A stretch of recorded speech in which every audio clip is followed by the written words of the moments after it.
Bravo et merci Ingrid. Ingrid, c'est le message d'espoir d'une survivante, d'une héroïne.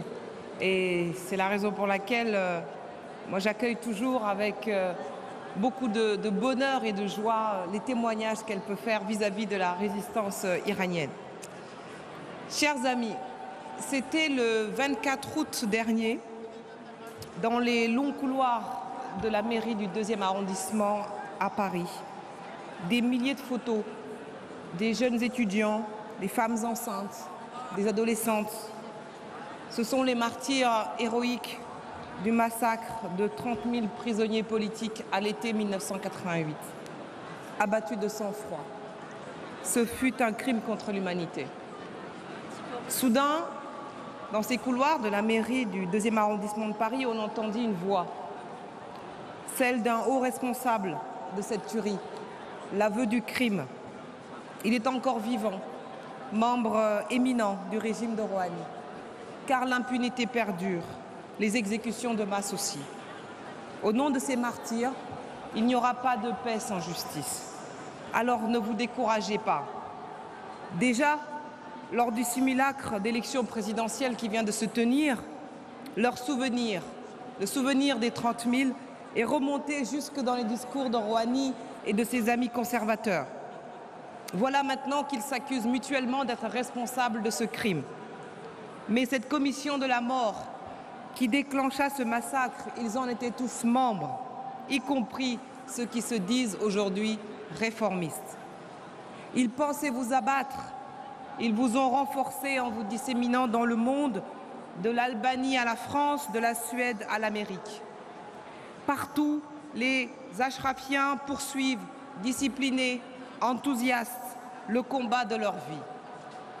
Tant que les tyrans continueront à régner sur Téhéran, il nous faudra nous dresser contre la barbarie. Demander justice, obtenir qu'ils soient traînés devant les tribunaux. Il paraît que cette manifestation de Villepinte inquiète le pouvoir iranien. Le gouvernement français ne doit pas céder au chantage. La France ne doit pas troquer ses valeurs contre un accord nucléaire ou un accord financier qui seront de toute façon inefficaces. Alors continuons. Continuons à demander justice, liberté, démocratie. C'est encore une fois ce que nous réclamons. Au cours des 4 premières années de mandat de Rouhani, l'Iran continue à détenir le sordide record du plus grand nombre d'exécutions par habitant. Le simulacre d'élection présidentielle pour conduire Rouhani à la tête du pays n'y changera rien. Il n'est ni réformiste ni modéré. Et l'espoir est de notre côté, parce que le régime se fissure, sous pression. Les factions du régime se combattent. Et on a vu durant ce scrutin les portraits de Myriam Radjavi dans les rues de Téhéran. Et la résistance gagne du terrain. Partout, les cellules de résistance s'activent. L'édifice, j'en suis sûre, finira par s'écrouler de lui-même. Mais il a besoin de nous, de la communauté internationale. Il a besoin d'un changement.